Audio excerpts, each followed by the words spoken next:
اللہ رب العزت نے سب سے پہلے نبی پاک صلی اللہ علیہ وسلم کے نور کو بنایا۔ دنیا کا وجود نہیں تھا جس وقت اللہ نے اپنے نور سے نبی کے نور کو بنایا۔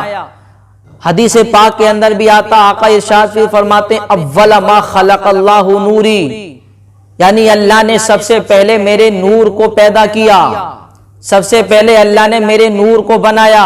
اب یہاں سوال ہوتا، کچھ لوگ پوچھتے ہیں، کہتے ہیں کہ اللہ نے سب سے پہلے نبی کے نور کو بنایا، دنیا نہیں تھی، کوئی جگہ نہ تھی، زمین نہیں تھی، تو پھر اللہ نے نبی کا نور رکھا کہاں؟ تو دیکھیے عزیزان گرامی، نبی کا نور جگہ کا محتاج نہیں ہے، بلکہ خود نبی کے نور کے لیے جگہ محتاج ہے۔ نبی کا نور جگہ کے لیے محتاج نہیں ہے۔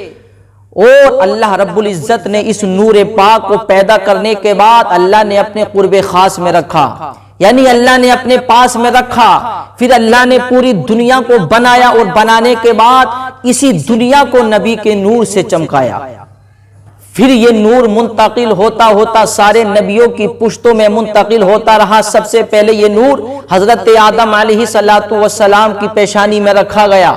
حضرت آدم علیہ السلام کو اللہ رب العزت نے بنانا چاہا تو اللہ نے فرشتوں سے مشورہ کیا کہ قرآن میں اللہ یوں بیان فرماتا ہے وَإِذْ قَالَ رَبُّكَ لِلْمَلَائِكَةِ إِنِّي جَاعِلٌ فِي الْأَرْضِ خَلِيفَةً قَالُوا وَتَجْعَلُ فِيهَا مَن يُفْسِدُ فِيهَا وَيَسْفِكُ الدِّمَاءَ وَنَحْنُ نُسَبِّحُ بِحَمْدِكَ وَنُقَدِّسُ لَكَ قَالَ إِنِّي أَعْلَمُ مَا لَا تَعْلَمُونَ۔ اللہ ارشاد فرماتا ہے فرشتوں بتاؤ میں دنیا میں اپنا ایک نائب بنانا چاہتا ہوں، دنیا میں اپنا ایک خلیفہ بنانا چاہتا ہوں، بتاؤ اس میں تمہاری کیا رائے ہے؟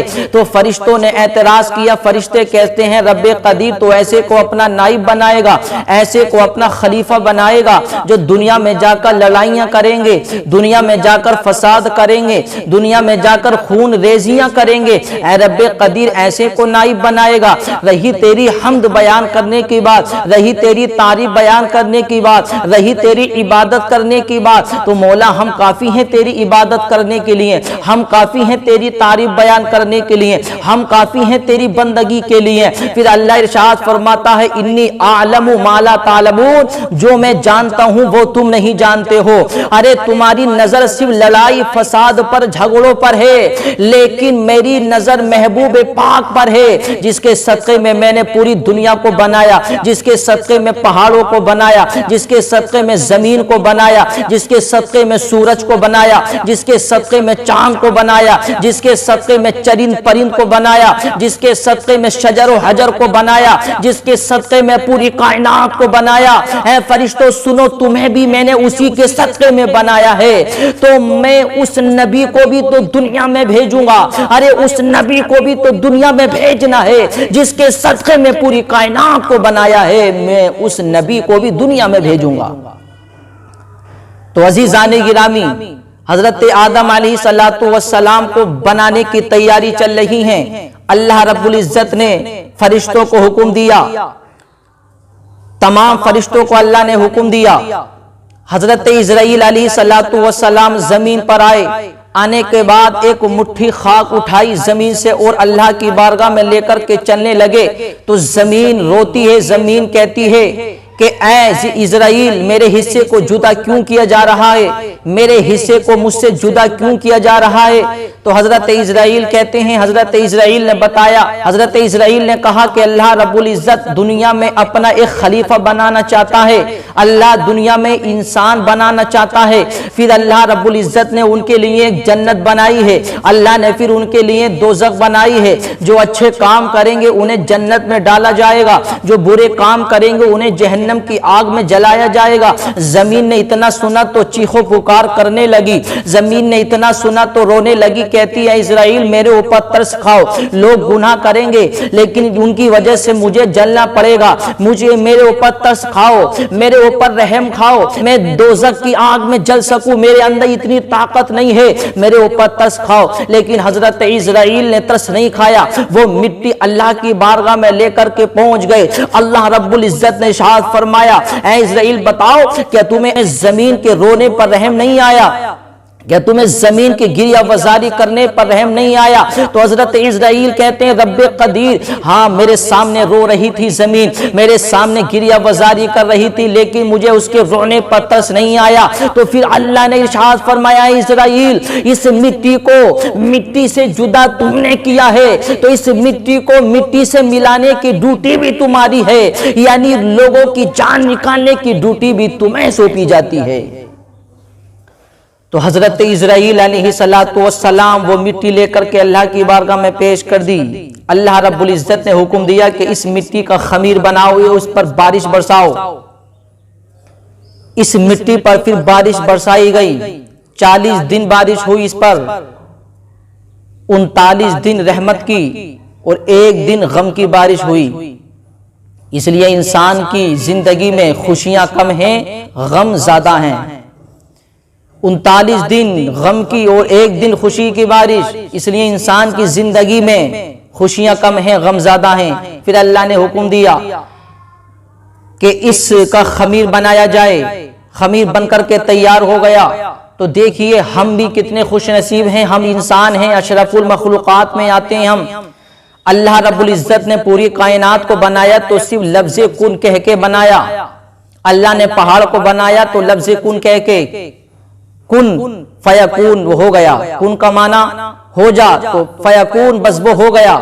اللہ نے صرف لفظ کن کہا تو وہ ہو گیا۔ اللہ نے زمین کے لیے لفظ کن کہا تو ہو گئی، اللہ نے آسمان کے لیے لفظ کن کہا تو ہو گئی، اللہ نے پہاڑوں کو بنایا لفظ کن کہہ کے بنایا، اللہ نے درختوں کو بنایا لفظ کن کہہ کے بنایا، اللہ نے شجر حجر کو بنایا تو لفظ کن کہہ کے بنایا۔ لیکن پروردگار عالم نے انسان کو بنایا تو لفظ کن کہہ کے نہیں بنایا، بلکہ اللہ نے اپنی شایان شان کے مطابق اپنے دست قدرت سے انسان کو بنایا ہے۔ اس لیے انسان کتنا خوش نصیب ہے کہ اللہ نے انسان کو اپنے دست قدرت سے بنایا ہے۔ حضرت آدم علیہ السلام کو اب بنانے کی تیاری چل رہی ہے۔ حضرت آدم علیہ السلام کا جسد خاکی بن کر کے تیار ہو گیا، حضرت آدم کا جسم بنایا، وہ بنانے کے بعد پھر اللہ رب العزت نے روح کو حکم دیا کہ روح اب اس کے اندر جاؤ۔ روح جیسے ہی اندر گئی اور جانے کے بعد فوراً باہر آ گئی۔ اللہ رب العزت ارشاد فرماتا ہے روح کیا ہوا، کیوں باہر آ گئی ہو، تمہیں تو اس کے اندر رہنا ہے۔ تو روح کہتی ہے اے رب قدیر یہ تو اندھیری کوٹھری ہے، میں اکیلی اس کے اندر نہیں رہ سکتی ہوں۔ پھر اللہ رب العزت نے کہا کہ ٹھہر جاؤ۔ پھر اللہ رب العزت نے اسی نور محمدی کو یعنی نبی کریم کے نور کو اللہ نے حضرت آدم کی پیشانی میں رکھ دیا۔ اب جیسے ہی وہ نور محمدی نبی کی پیشانی میں، وہ نور محمدی حضرت آدم کی پیشانی میں رکھا گیا تو حضرت آدم روشن ہو گئے، حضرت آدم چمکنے لگے۔ پھر اللہ نے روح کو حکم دیا روح جاؤ اس کے اندر جاؤ۔ عزیزان گرامی جیسے ہی روح گئی تو اب کہتی ہے مولا اب تو بڑا دل لگ رہا ہے، اب تو یہ اندھیری کوٹھری نہیں بلکہ یہ نور سے منور ہو چکی ہے۔ اے رب قدیر اب تو اس کے اندر سے نکلنے کو جی نہیں کر رہا ہے۔ تو اللہ ارشاد فرماتا ہے اے روح اب اس کے اندر سے تمہیں نکلنا نہیں ہے بلکہ تمہاری یہی جگہ ہے، اب تم کو اسی کے اندر رہنا ہے۔ اب دیکھیے نور محمدی کی کتنی برکتیں، حضرت آدم روشن ہو گئے، حضرت آدم چمکنے لگے۔ اب وہ نور حضرت آدم علیہ السلام کی پیشانی میں رکھا ہوا ہے، اسی نور کی تعظیم کے لیے، حضرت آدم کی تعظیم کے لیے اللہ رب العزت نے سارے فرشتوں کو حکم دیا کہ سب کے سب میرے آدم کو سجدہ کرو۔ تو سب نے حضرت آدم کو سجدہ کیا سوائے ابلیس کے۔ ابلیس اکڑ گیا، اس نے سجدہ نہیں کیا۔ عزیزان گرامی یہ نور محمدی کی برکتیں ہیں۔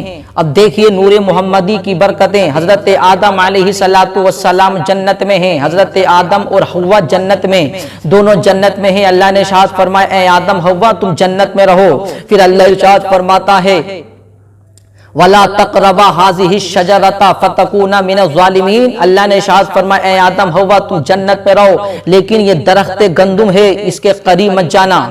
حضرت آدم علیہ الصلوۃ والسلام نے اس درخت گندم کو کھایا، جیسے ہی آپ نے درخت گندم کو کھایا تو آپ کے اوپر جو جنتی لباس تھا وہ اتر گیا۔ اب آپ اپنا بدن چھپانے کے لیے سارے درختوں کے پاس جاتے ہیں، جو درخت نیچا ہے وہ آپ کو دیکھ کر اونچا ہو جاتا ہے، جس کے پاس جاتے ہیں وہ درخت آپ کو دیکھ کر اونچا ہو جاتا ہے۔ آپ بڑے پریشان سوچتے ہیں کیا کیا جائے، لیکن آخر میں آپ درخت انجیر کے پاس گئے۔ عزیزان گرامی، جیسے ہی اس کے پاس گئے تو وہ درخت انجیر اونچا تھا، آپ کو دیکھ کر کے نیچا ہو گیا۔ آپ نے اس سے پتے توڑے، وہ توڑنے کے بعد اپنا بدن چھپا لیا۔ پھر اللہ ارشاد فرماتا ہے، اے درخت انجیر بتا، سارے درخت نیچے تھے، حضرت آدم کو دیکھ کر اونچے ہو گئے، لیکن تو انہیں دیکھ کر اونچا تھا، نیچے کیوں ہو گیا؟ بات کیا ہے؟ تو درخت انجیر کہتا رب قدیر، میں حضرت آدم کو پتے دینے کے لیے نہیں جھکا تھا، بلکہ نور محمدی جو حضرت آدم کی پیشانی میں چمک رہا ہے، میں اس کی تعظیم کے لیے جھکا تھا۔ حضرت آدم نے موقع دیتے توڑ لیے تو اس میں میرا کوئی قصور نہیں ہے۔ تو دیکھیے یہ نور محمدی کی برکتیں ہیں کہ جس کے اندر یہ نور آتا گیا، اس کو چمکاتا گیا، اس کو روشن کرتا گیا۔ اس نور سے ہر کوئی چمکا ہے۔ یہ نور جس کے اندر آیا، پھر یہ نور منتقل ہوتا ہوتا کبھی کسی نبی کی پشت میں، کبھی کسی نبی کی پشت میں، سارے نبیوں کو یہ نور روشن اور منور کرتا ہوا چلا آ رہا ہے۔ عزیزان گرامی دیکھیے، یہی نور حضرت آدم کی پیشانی میں آیا تو حضرت آدم چمکنے لگے۔ اسی نور نے حضرت آدم کو چمکایا ہے، اسی نور نے حضرت ابراہیم کو چمکایا ہے، اسی نور نے حضرت زکریا کو چمکایا ہے، اسی نور نے حضرت یحییٰ کو چمکایا ہے، اسی نور نے حضرت یعقوب کو چمکایا ہے، اسی نور نے تمام انبیاء کرام کو چمکایا ہے۔ اور قریب آ جائیے تو اسی نور نے حضرت ابو بکر صدیق کو چمکایا ہے، اسی نور نے حضرت عمر فاروق اعظم کو چمکایا ہے، اسی نور نے حضرت عثمان غنی کو چمکایا ہے، اسی نور نے حضرت مولا علی مشکل کشا کو چمکایا ہے، اسی نور نے حضرت عبداللہ کو چمکایا ہے، اسی نور نے حضرت عبد المطلب کو چمکایا ہے۔ اور قریب آ جائیے، اسی نور نے حضرت امام اعظم کو چمکایا ہے، اسی نور نے امام محمد کو چمکایا ہے، اسی نور نے امام شافعی کو چمکایا ہے، اسی نور نے حضرت امام یوسف کو چمکایا ہے، اسی نور نے خواجہ غریب نواز کو چمکایا ہے، اسی نور نے خواجہ غریب نواز کو چمکایا ہے، اسی نور نے غوث پاک کو چمکایا ہے، اسی نور نے قطب الدین بختہ کاکی کو چمکایا ہے، اسی نور نے عبدالحق محدث دہلوی کو چمکایا ہے، اسی نور نے تمام اللہ والوں کو چمکایا ہے۔ اور قریب آ جائیے تو اسی نور نے بریلی کی سرزمین پر مفتی اعظم ہند کو چمکایا ہے، تاج الشریعہ کو چمکایا ہے، حامد رضا کو چمکایا ہے۔ اسی نور نے بریلی کی جان، بریلی کی شان امام احمد رضا کو چمکایا ہے۔ اور امام احمد رضا چمکے تو ایسے چمکے پوری دنیا کو بتا گئے کہ چمک تجھ سے پاتے ہیں سب پانے والے، میرا دل بھی چمکا دے، چمکانے والے برستا نہیں دے کر ابر رحمت بدوں پر بھی برسا دے، برسانے والے۔